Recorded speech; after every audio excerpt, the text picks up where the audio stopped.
Welcome to the Leap Hour, where inspiring leadership meets real-world impact. Hosted by Steve Farber, acclaimed author of The Radical Leap, this show brings you face-to-face with visionary leaders who embody the art of leading with love, energy, audacity, and proof. In each episode, Steve dives deep into the journeys of remarkable individuals who've embraced extreme leadership to ignite change, spark innovation, and inspire others to greatness. These are the game changers, the risk takers, and the leaders who prove that heart and courage can change the world. This is the Leap Hour, and the conversation starts now.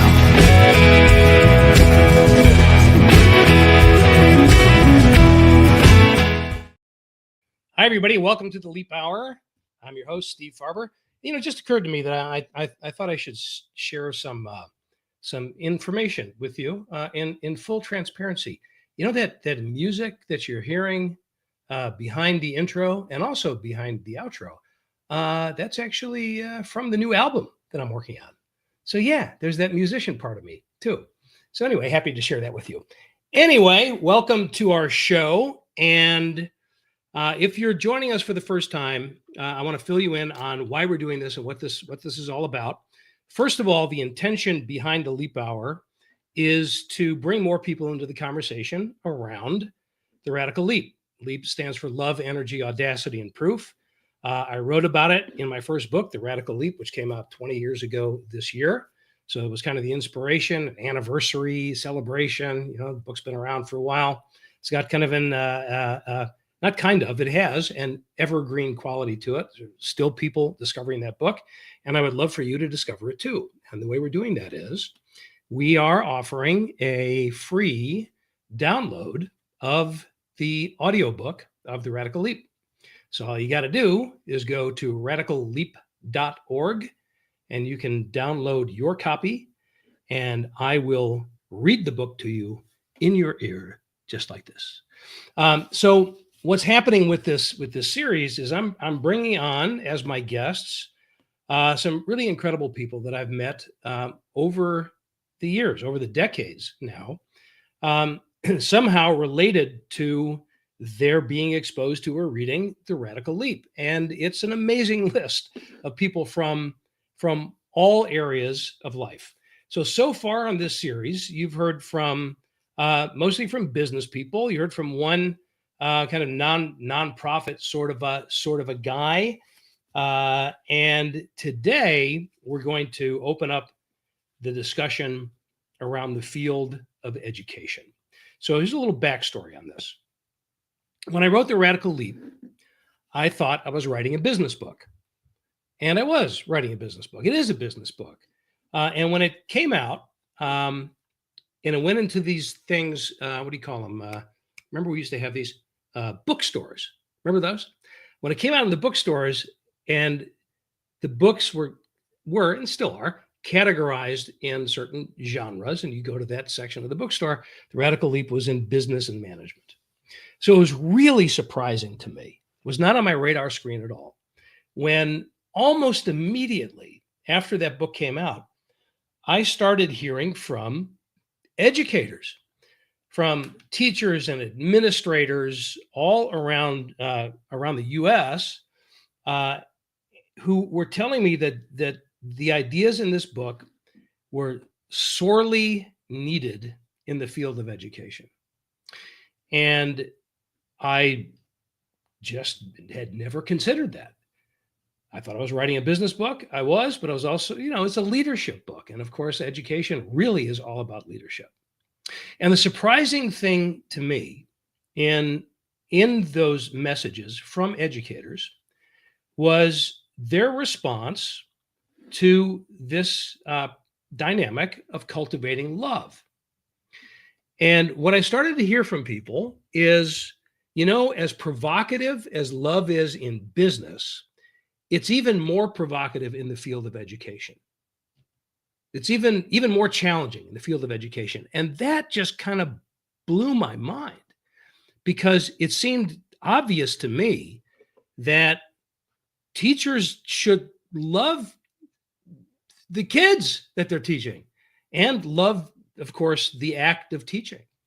And as I came to discover, while that is certainly true, in a lot of cases, in many cases, in way too many cases, oftentimes teachers start with that in mind, and then over the years, that is kind of beaten out of them, as it were, by politics, bureaucracy, lack of resources, etc.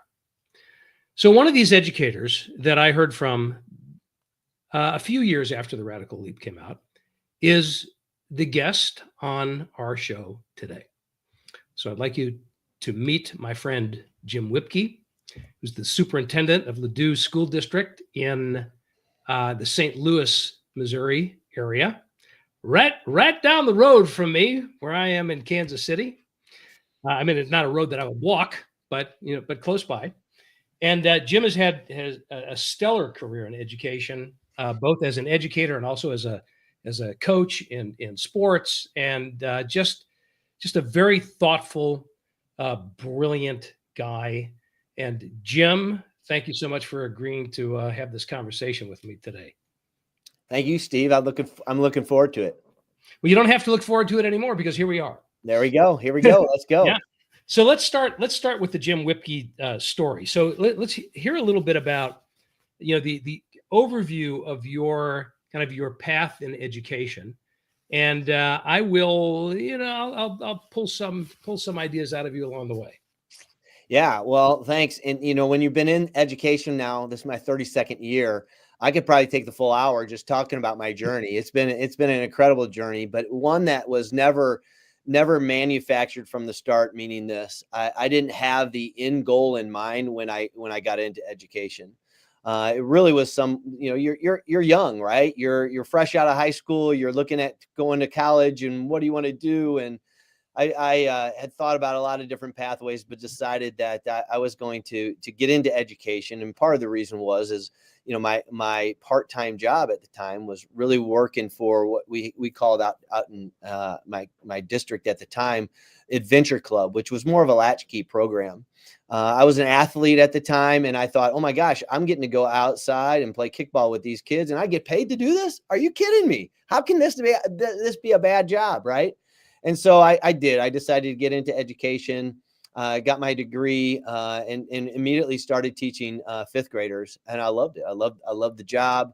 There aren't a lot of males in elementary education, and in particular, there's not a lot of males that are actually teaching a grade level. There's some that are PE teachers and whatnot, but at that time, I was few and far between. So fortunately, I was able to get a job and fairly quickly, and I loved it. I loved the elementary I was at. It's just a great community, and it really did feed my fire in terms of, where's my life mission going to go? And again, not knowing the end result at all, it was really day by day trying to survive, especially that first year. But I spent a couple of years as a fifth grade teacher. I got married, started to have a family, and wanted to say, well, what's the next challenge? And so I moved up to a middle school, taught sixth graders world history. Loved that just as much as teaching fifth grade. And then I was coaching at the time, having a blast coaching at the high school, teaching at the middle school, and thought, this is it, man. I'm going to do this for the rest of my life. Huh. And then after about 6-7 years of it, I thought, maybe it's time for me to look at getting into administration.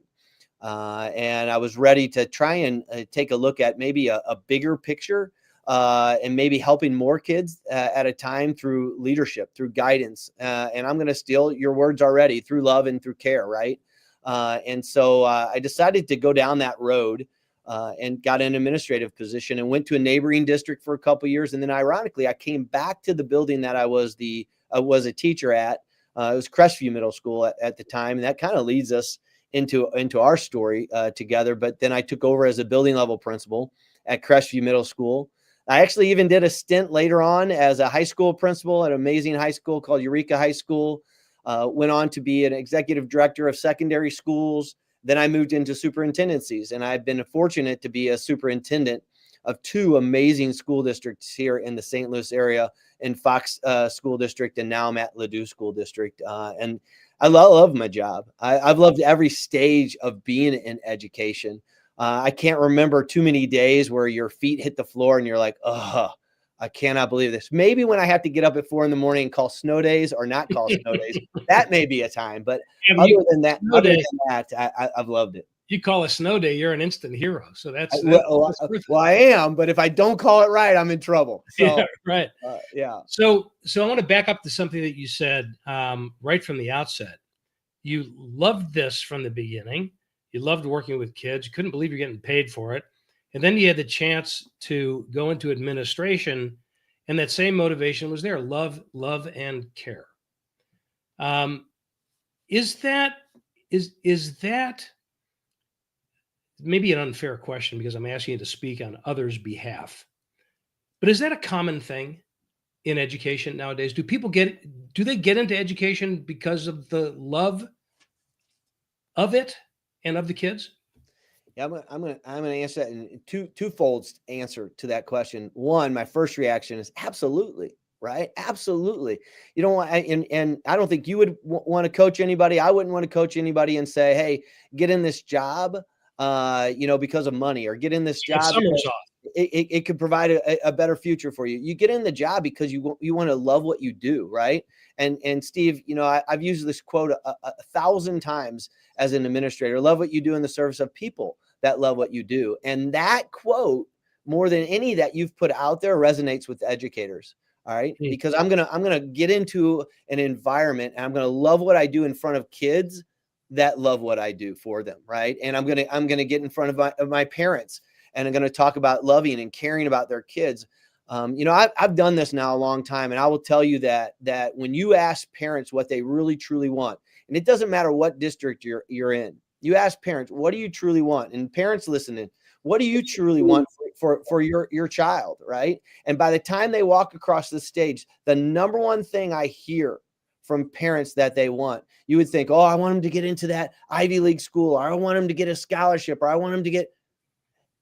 It's not even a bright future. The number one thing I hear is confidence. And how do you instill confidence in somebody? You've got to recognize their strengths. You've got to recognize what makes them tick. And you got to love them. You got to love who they are as a person, and you got to figure out their strengths. And who better than a teacher to do that? Now, the second part of that question is, it is a tough job, right? And you can get run down. And I really believe that making sure that educators are in a climate of love and care, making sure that educators have a mentor and have a voice in decisions that are being made, and that feeds that fire. But I also will say this, that I tell my community all the time: if you haven't hugged a teacher today, go hug one, because they deserve it, right? And it goes a long way. Even handwritten notes that community members give, hey, thanks for that. I run different groups myself as a superintendent. I run different student advisory groups just because I want to hear what kids have to say. I value their voice, but it also helps me. It helps me remember what my purpose is. You put all throughout your books, so many different themes, but what's one theme you put in your book over and over and over again? And I think people are scared to talk about it sometimes, but that's changed the world, right? And there is no better profession than that of being an educator to change the world one student at a time. Right. Yeah. Thank you. Wow. You're inspiring me. I've been, as you know, a huge fan of educators. Yep. And I wonder, because I think they're heroes. I mean, the work you guys do is quite literally heroic in so many ways. And it pains me when teachers in particular, administrators as well, but when they lose sight of that, and it becomes a grind, and the job begins to feel more like babysitting than teaching, than educating, than developing these, literally the people, and literally is a word I use literally, as you know, literally developing our future leaders of our world who are sitting in their classroom right now. And so when you say, you like to remind parents to hug a teacher, I just think that is so simple and so brilliant. I'm imagining I'm one of those teachers, and I'm having a bad day and the kids are acting up and nobody seems to appreciate what I do, and I don't get paid a lot of money to do this. And then a parent comes to me and says, I just want to give you a hug and say thank you for the work you're doing. Oh my gosh. It's so freaking simple. So Ladue School District, what is the grade levels, or what are the grade levels? Yeah, we are K through 12. Okay. We are a K through 12 district, and really in Missouri, there are a few K-8 districts, but most of the districts in Missouri are K-12. We are about 4,300 students right now. We do have an early childhood center that is, I mean, you want to put a smile on your face. I often say that, Disney World has nothing on us, because you go to our early childhood center, it's the happiest place on earth. We have a little bit of a unique structure. We have 4 elementary schools, but it's K through 4. Within our state, many of the elementary schools in neighboring districts are K through 5. We have a 5th grade center that kind of is a transitional school for our 5th graders before they get to our middle school. And then we have our high school. So middle school is 6, 7, 8? Middle school is 6, 7, and 8. Yes. Yeah. Okay. Yep. So for a teacher, is it, I mean, I imagine the challenges are very different teaching high school versus teaching 5th grade. Oh, absolutely. Because obviously the kids are very different. You know, my personal experience, as you may remember, is between my wife Veronica and me, we have 6 kids, and they range now in age from 29 on the young side to 47 on the oldest side. And if you look at the age difference between all 6 of those kids when we got married and all that, and you do the math on this, I raised teenagers for 25 straight years. So I understand.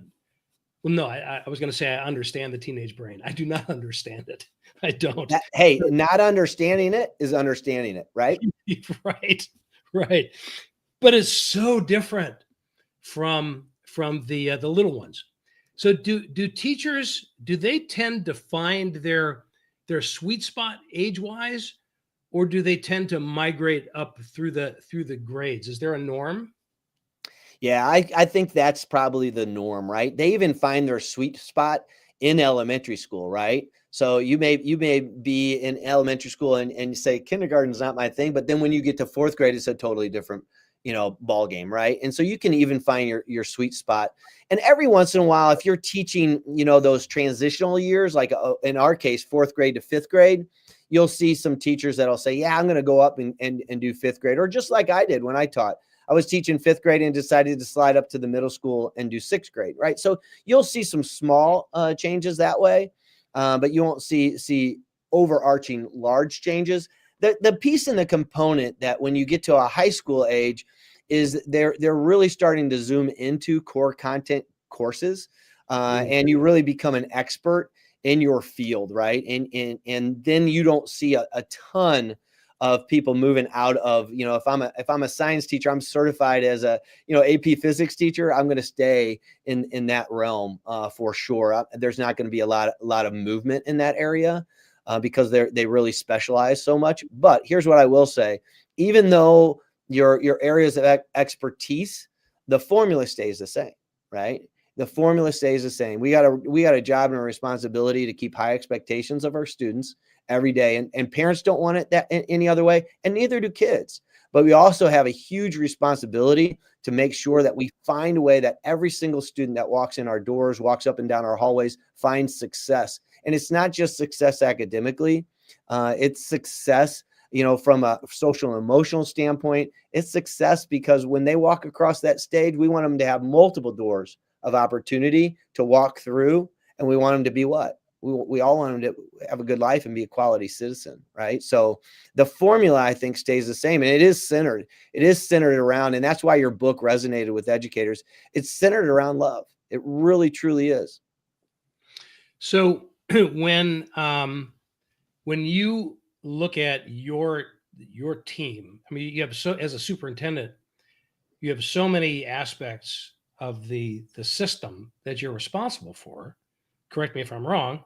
You've got the other administrators. You've got the faculty in all different grade levels. You've got the parents in all different grade levels. And most important, and should go at the top of the list, not the last one I'm mentioning, is of course the kids in all different grade levels. How do you convey your obvious passion for this love thing? How do you convey that to that entire constituency? Yeah, so great question. I would add in on that community, right? Community, As well, sure. because you've got, and especially in the district I am here, we have so many alumni that are so proud that they graduated from Ladue. They stay connected, whether they actually still live in this area or not. They're all a part of the community. So, one of the things that I try and do is I try and put myself in positions where I lead by example. And so I'm trying to walk my talk, so to speak. I visit often. Right before this podcast, I was at an elementary school, walking the building with the principal, saying hello to teachers, asking what they need. There's like little things like they, and you want to know how great teachers are. And sometimes I think educators get a bad rap. So I'm walking through the building at Spady Elementary School, and I have teachers say, "Hey, Dr. Wipke, I know you shut down the buildings over the winter break, but I would really like to be prepared for my kids when I come back after break. Do you think that the Saturday and Sunday before we come back, you can open up the building so I can come in and get ready for my kids?" Right? I mean, and that's like really truly just happened, right? And so when you look at that, I'm trying to learn, I'm trying to listen, I'm trying to hear what folks have to say. You cannot always say yes to everything, and you get pulled in different directions. But I will tell you, if you lead with yes more than you lead with no, and that's a mindset, right? It's a mindset. How can we make this happen rather than no, we're not going to make it happen. And so I try and really lead by example. And then I'm pretty vulnerable. I'll get out in front of the staff and say, I don't have an answer for this. What do you guys think? We try and work, really that buzzword, right? Collaboratively together. But honestly, I would say authentically together to try and find answers to questions that we have as education or as educators in society today. So, I think that's probably the biggest thing I would say to answer your question is you got to be in the trenches with your staff. You've got to understand where they're coming from. And then you got to try and constantly be asking yourself, how can I make something happen to benefit the good of the community as a whole? And if there's not a way to make it happen, let's make sure we're transparent and we communicate the why behind why something can't happen. I mean, you know how easy it is for us to make sure the building's open on Saturday and Sunday. I mean, I'm like thanking them. Yeah, of course we can. And then the other thing that I will say is I try and instill, and this is a very important word in education. I try and instill trust. Right. Mm-hmm. So when you look at all the groups that you mentioned, staff, students, parents, community, administrators, you got to have trust. Right. You got to have trust that people are going to come in and do their job, and they're going to do it really, really well because they're professional and they care and they love what they do. And my team, that's what I would say my immediate team around me, they're amazing people. And I don't try and micromanage them. I try and respect them for who they are and their strengths that they bring to the table. And then like I think you say in the Radical Edge, right? You turn up that volume as loud as you can, right? And let them run with their strengths and then recognize their strengths. So I think all of those things, leading by example, and then finding trust in your team and trust in your folks that are working so hard. Yeah, there's one, no pun intended, principle spelled differently that I want to pull out of that. Is leading. First of all, I wish every superintendent in the U.S. and certainly around the world should hear this, because it is not universal what you just described. The good ones, the great ones, do that, and by that I mean they get out and spend time across the enterprise, as it were. So when you say lead by example, that's kind of conventional wisdom. There's nobody that's going to argue with the power and value of leading by example. And you can't lead by example unless people can see your example. And to state the obvious, they can't see your example unless they see you. Right? So this is a really important element, whether somebody's in education or business or leading in any capacity. It's so easy that the deeper the responsibility gets and the greater the population is that we're responsible for leading, the easier it is to isolate, because it just feels so overwhelming. But I'm going to guess that when you go out like to that school that you just mentioned and you walk the hallways and you talk to the teachers and you talk to the kids, you talk to the parents, that your presence there is certainly felt there, but it's also heard about elsewhere. Yeah, I think it is. Talk, right? Yeah. Dr. Wipke came by today. I asked him if he'd open the school up on Saturday and Sunday, and he said yes. And they talk to each other. Yep. So your presence is magnified because, as a leader, when I say you, I mean you and any other leader, you're being watched by everybody. Yeah. And with great attention, right? Mm-hmm. It's like you're under a freaking microscope. Yep. And then when people see something that they feel is notable, they spread the word. Yeah, I agree with that. And when you say you're watched by everyone, you really truly are. And one of the things that I will say, I think that you can go wrong on is never admitting you're wrong. And that's a huge piece to, I think, leadership too. And I mentioned vulnerability already once, but I make plenty of mistakes all the time, but I try and minimize those mistakes by hearing what people's needs are, by being in there connected one-on-one with them. That's probably the one thing that we talk a lot about here in Ladue, is that we worry sometimes about, those soft skills with our students and the ability to have real connections through conversation. And I just, I will tell you, I even emails, when I get a parent email and I'm like, I'm not going to respond to this with another email. I'm just going to pick up the phone and call. There's so much more of an advantage there, because now I get a chance to build a relationship where we will say things differently behind email or even text message or out on social media than we will having a true conversation with folks. And that's where you can, going back to my answer to your earlier question, it's really where you do build the trust. Oh my gosh. Yeah. He probably didn't like what I said there, but he took the time to call me and, set up a meeting with me. I'm going to come in and we're going to talk one-on-one. We may end the conversation where we agree to disagree, but at least we're going to have respect for how we handled it with each other on that front.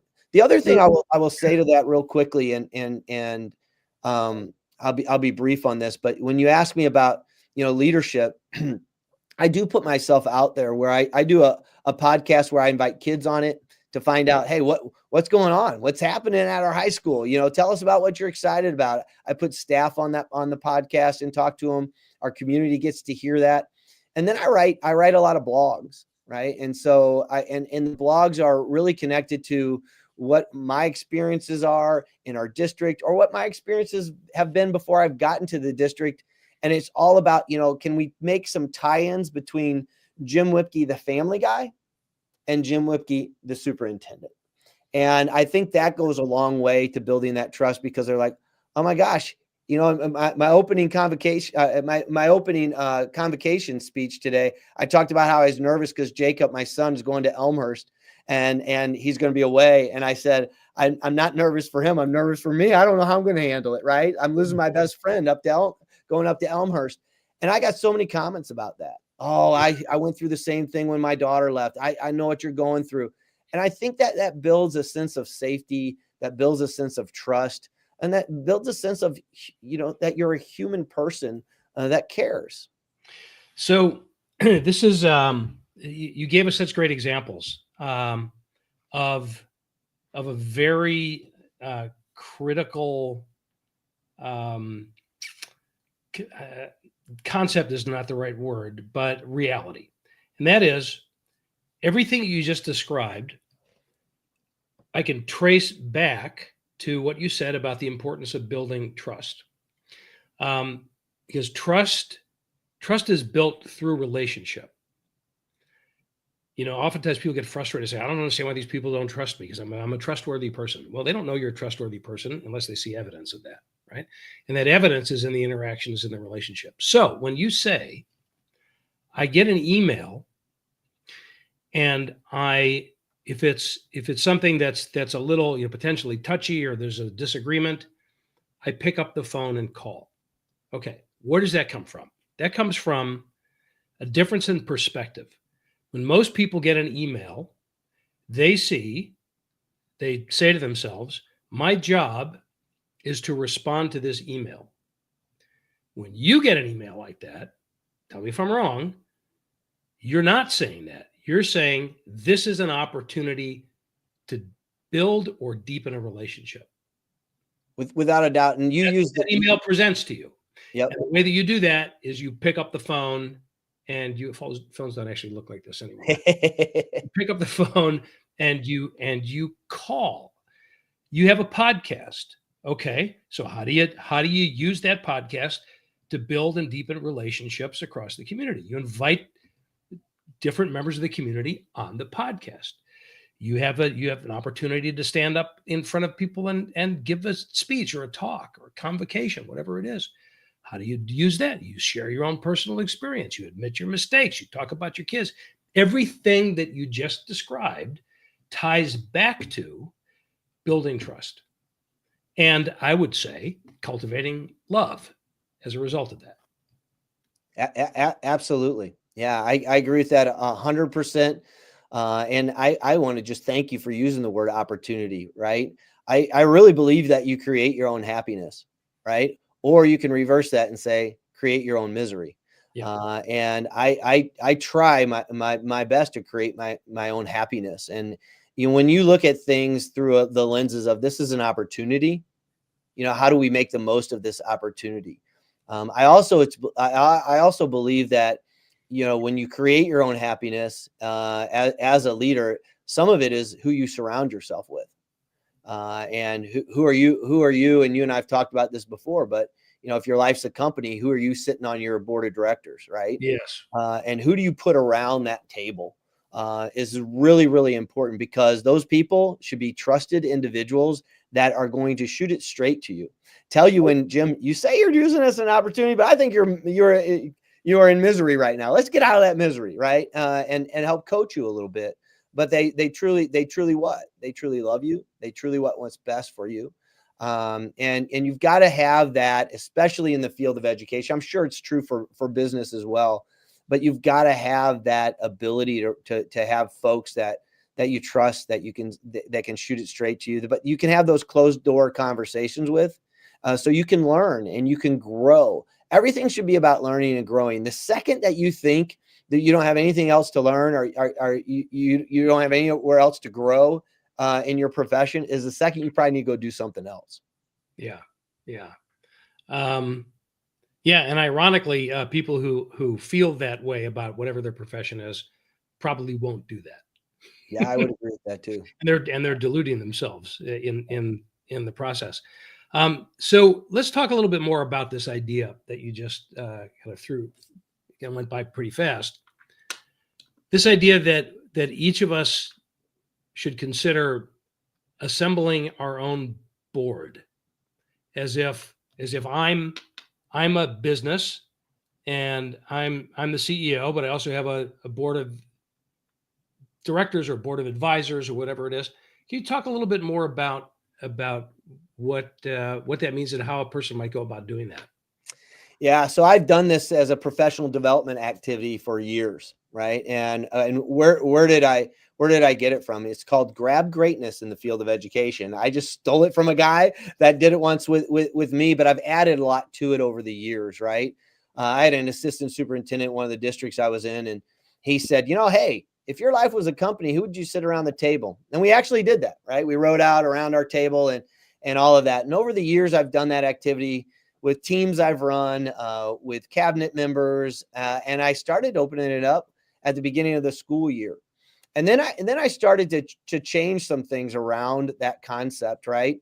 It's very, very important that you know who's on your board. But then I changed it. And I said, hey, no rules on this, right? No rules. And they're like, well, what do you mean no rules? I said, it can be anybody. It could be somebody that you respect, you've never met before. It could be, an actor or politician. It could be, a religious figure. It could be somebody that used to be here that's no longer here. And part of the reason I did that is because I lost my father after a 29-year battle with Parkinson's. And I actually figured out after he was gone, all of the life lessons that he taught me was just incredible. And so, he would be definitely on my board of directors, even though he's not here. So we changed that. And then we asked a couple of other key questions off of that, right? I started to ask, well, whoever is on your board of directors and whoever is still here, did you let them know that? And did you let them know that because of this? One, sure does make you feel good that you are on that level of a relationship that somebody would put you on their board of directors if their life were a company, to make those serious decisions like do we unplug it or not, right? I mean, your life's on the line here. You need people, and to tell them that is huge. But there's also an accountability factor that automatically clicks over if you're on that person's board. Oh my gosh, I've got a tremendous responsibility here. And I'm wanting to make sure that if Jim put me on his board, I'm reaching out, I'm making connections. And so what I tell everybody there, I stopped, like we have 800 people in our district. I stopped everybody and I said, okay, now what I want you to do is take that cell phone out. I want you to send a text to everybody. And I want you to tell every single person on that text message that you're texting, hey, I just want to let you know I'm with our crazy superintendent. He's having us do this activity. If your life were a company, who'd be on your board? You're on my board. I'll explain more later. All right. And so they all did that. Right. And they all made sure that they let them know. And then, we have two more questions that I think are very relevant. The third is, hey, if there are no rules at all, would you put yourself on your own board? Immediately people would say, oh yeah, yeah, of course. Why? Yeah. Are you kidding me? Of course I would. But that's not everybody's reaction. And that's where it goes back to that confidence word. And so what I would say to people then is you better put people around your board that are going to recognize your strengths and build you up so that you understand, that you are someone that should be walking the face of this earth with confidence. So what I'm hearing, Jim, is that you're actually proposing two, I'm going to say, different categories of board members. One category is somebody who is actually functionally on your so-called board.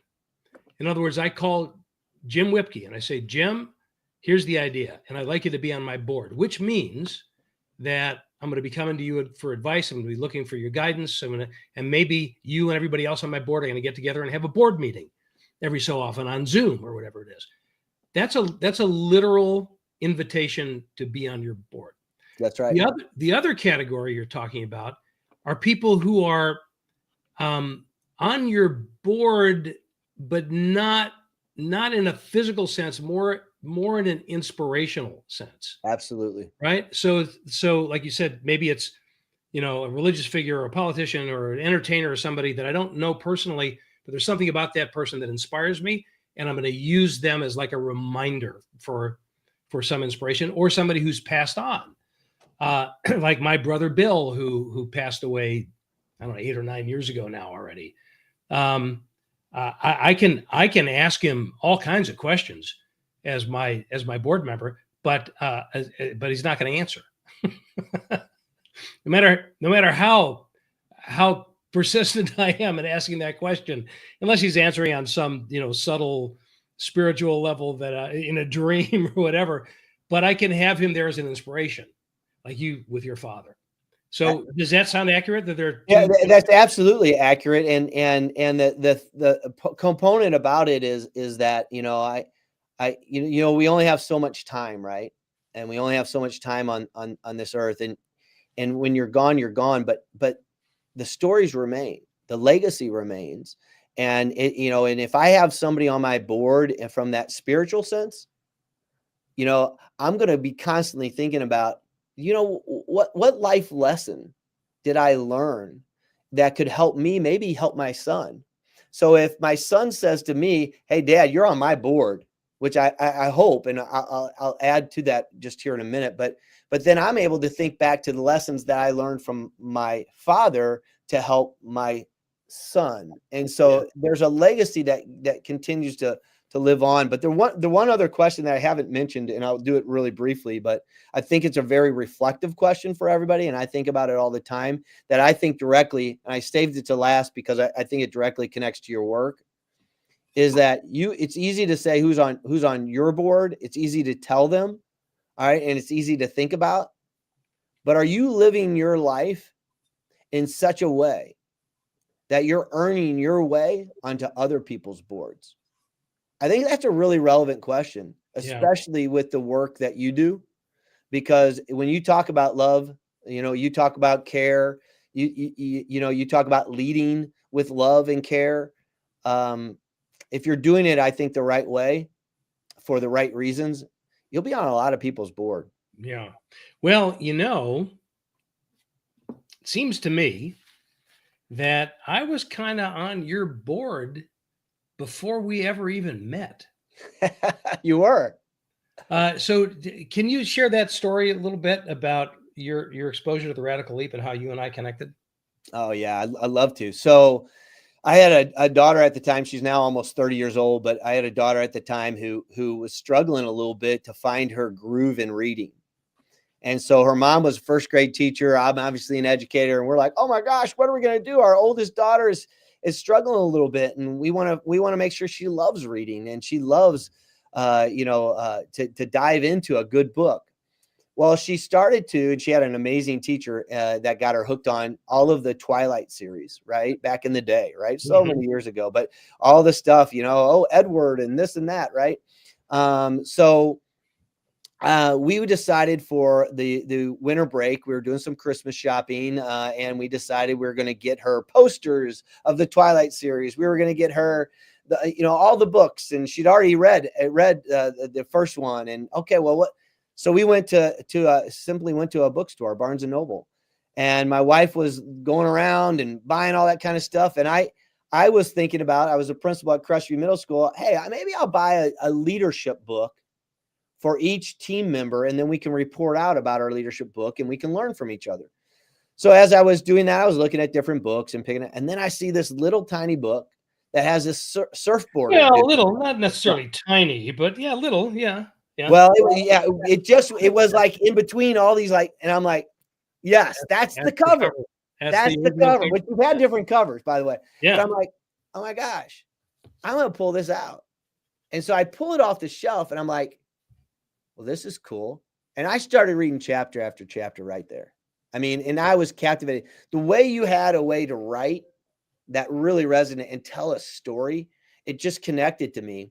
And I'm like, well, I'm buying, and I ended up buying only that, right? Only those books for my team. We're just going to now do a full-fledged book study because I was a couple of chapters in already. And I'm like, this is great. So I went home and I was literally laying on the sofa and I was reading your book, and my daughter was in the chair reading one of her Twilight series books. And I turned to her and I was just teasing her. And I said, I don't know what book you're reading, Jameson, but this book here would blow your book out of the water. And she's like, are you kidding me? Da, da, da. And we went back and forth. And I said, and I was trying to kind of coach her and teach her a little bit. And I said, this book is so good, Jameson, that I'm going to actually send the author a email telling them I'm the principal of 1,200 students in St. Louis, Missouri, Crestview Middle School. I've got over 200 staff members here. I'm using this book, and I am going to use all of the principles that you're implementing. This is incredible. And I did. And I sent that to you. And little did I know, the very next day, my phone rings, and it's you. And you said, "Oh my God!" So I'm a little starstruck at that point in time. Like, really? Is this really the author? And so we had a great conversation, and that's really where our relationship took off. Yeah, I remember it. I remember it well, and it's funny. I had this this conversation this morning with another person who I met in pretty much the same way. He had sent me an email and I called him, and I hadn't thought about this for a while. But given the example you just gave about what you do when you get an email, right, and you pick up the phone and you call, Absolutely. when I was a young early author, I decided early on that if somebody's going to take the time to write an email to me to share their experience in reading the book, then I'm going to call them. Mm-hmm. I mean, because that's why wouldn't I? And as a result of that, look at the friendship that we have, and how many friendships personally I've been fortunate enough to be a part of as a result of that kind of thing. But I also remember, didn't she kind of make fun of you a little bit for reaching out? That she said, you're never gonna, not gonna do anything. Oh, that's exactly what she said. Oh, go ahead, Dad, waste your time. You'll never hear anything. Right. That kind of thing. Yeah. So then the next little bit of that I remember is, and I knew this was somewhere around 2008, I'm guessing 2007, 2008. That's right at it. Yep. Because the reason I know that is because Greater Than Yourself, my third book, was published in 2009. And do you remember what I did with absolutely. I totally remember. Yeah. And that was my first experience actually reading like a manuscript, right? Yeah, I sent you, it was after our first conversation about Leap. I said, hey, listen, I'm writing this book, and I think it's right up your alley. Would you mind reading the manuscript and giving me some feedback on it? I totally remember that. And I loved it. And I did. And then if you remember, right, I flew out to San Diego to huddle with other people that you did that with to give you feedback on GTY. That's right. I had totally forgotten about that. Yeah. In Orange, we met in Orange County. And my friend Glenn Warren. That's right. Also educator, met him the same way. He called my office one day and said, I had this book about love and business, and you're not bankrupt. How is that possible? And we need this in education. He hosted that little conference. He did. Yeah. Man, I had totally forgotten about that. And then I came out and spent some time with you guys in St. Louis. But I remember. So when you were, so Jill Schulin, was your assistant principal, right? She sure was at the time. And then became principal when you moved on from Crestview Middle School. That's right. And so just to give a little context for this, the premise of Greater Than Yourself is that the greatest leaders become the greatest leaders by making others greater than themselves. And I always use the example of, we get this in other contexts. We get it as teachers. A great teacher is somebody who sees their kid go on to do more than they've accomplished themselves, right? We see this in coaches. We see this where we don't see it very often is in business, unfortunately. But in any case, I remember Jill took that to heart and issued a Greater Than Yourself, a GTY challenge, to her faculty at the beginning of the school year. And they all took on people and, other teachers and kids and parents in the community as their GTY kind of mentor projects. Yeah, she sure did. Yeah. And coincidingly with that, and you had mentioned this already, but, I've always coached my kids at soccer and on pretty high level soccer teams. And I don't know if I've ever shared this with you, Steve, but I took GTY. And when you're running around, you're an administrator, there's only so much free time you have to coach. And so at that point in time, my son was a little bit too little to play soccer and coach him, but I had my 3 girls. And I would have all 3 teams practice at the same time. And so what I started to do is I started to match up kids. As the older kids, I would say, hey, why don't you make Bethany your GTY project? And we started talking about it because they half the time they would train together. Sometimes it was because they played in the same position. Sometimes it was because they had similar personalities. Sometimes it was because they had different personalities and needed each other. But I will tell you that those three teams underneath that kind of guidance, right? And I give you a lot of credit, went on to win a total of 11 state championships. Wow. And I think it was truly because they cared more about their GTY project than they did themselves. So you had these kids who said, my job in mentoring you is to help you be a better soccer player than I am.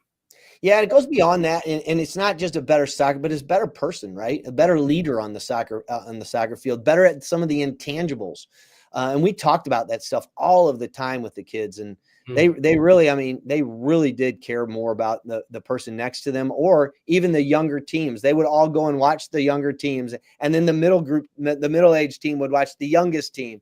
They would make posters, cheer each other on. It was an awesome thing. I'm sad that those days are over. Yeah. Are you in touch with any of those players now that they're out in the world? All the time, all the time. I've had several that went on to play professionally. I've had several that went on, and in fact, one of the players I just spoke to last night, she had a great career at Mizzou, and she's looking to give back to the sport herself. She's been coaching for quite some time now, and so we chat. I chat with them all the time. So from your observation as they've grown into adults, young adults, to what degree do you think that approach to leadership and relationships stayed with them? 100%. I mean, they're successful. And when I talk to them, or when I talk to my assistant coach who stays in touch with them as well, it has resonated with them, and it helps them every single day in their current position, in their current job. And it helps them also with their current goals, which I think is an important thing. Where am I at now? What am I doing now? And how am I contributing back to society now? How am I giving back to society? So I think it's been critical. So to pull the proverbial thread through this whole conversation, we started with your story early on as a teacher, being motivated by doing the work that you loved, doing what you love in the service of people who love what you do, and then we looked at the radical leap. We looked at some elements from the radical edge, although people may not know that, but we talked about it, and then wrapping it up with this greater than yourself GTY approach. The thread that runs through all of it is love. Absolutely. And they're really just different ways of cultivating love. And I think you've given us such a great, inspiring example of what that looks like in education from your perspective. And my hope is that as people are listening to this conversation, that they think about, if they're not educators themselves, they think about the educators in their lives, and I hope that they'll share this with them. Because I've never met a parent who has said, and it is, as you know, as I said earlier, I've spent a lot of time being involved in schools through my kids, and then also through the work that I've done professionally with educators. I've never heard a parent say, the problem with that teacher. I've heard people complain about teachers quite a few times. I've never heard anybody say, the problem with that teacher is that he just loved the kids too much.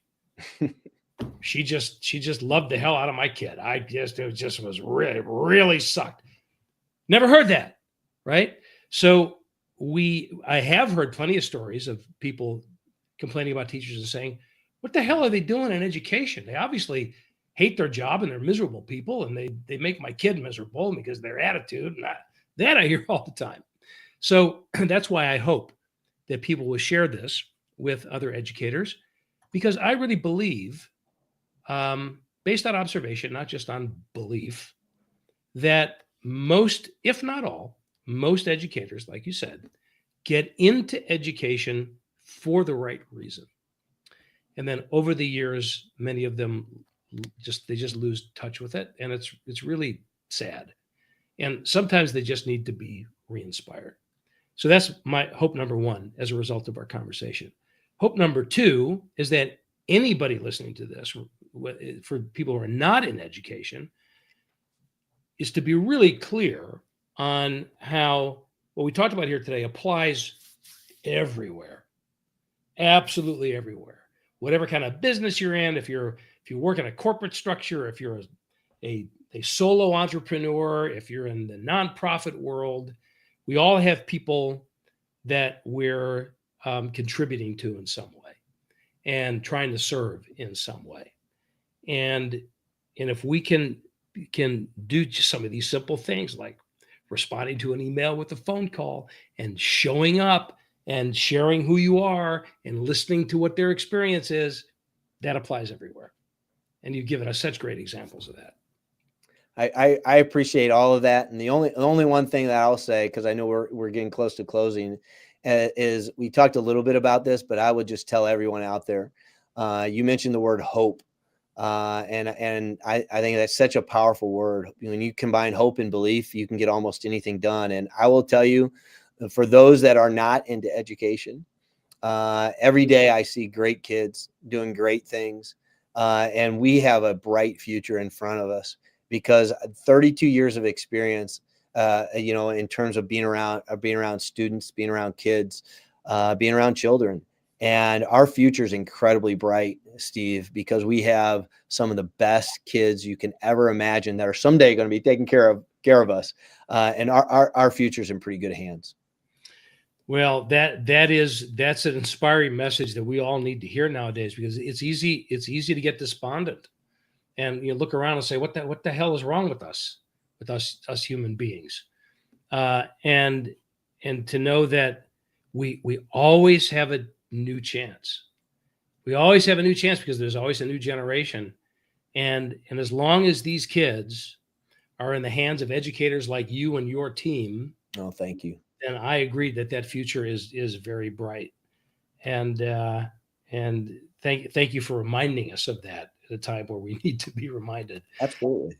So Jim, thank you very much for you. sharing yourself with us today. Of course. I'm going to ask you to hang around just a little bit after we sign off. But folks, thank you once again for tuning in. I hope you've enjoyed this, even just a fraction of how much I have today. And just as a reminder, please feel free to go and avail yourself of the audiobook version of The Radical Leap. I'm happy to read it to you directly in your ear. Just go to radicalleap.org. And we'll see you next time on the Leap Hour. Thanks for tuning in. Thank you for joining me on the Leap Hour. Hope you enjoyed our time together. If you did, please like, subscribe, and share the heck out of this thing. Also, don't forget to get your free copy of the Radical Leap audio at radicalleap.org. We'll see you next time on the Leap Hour.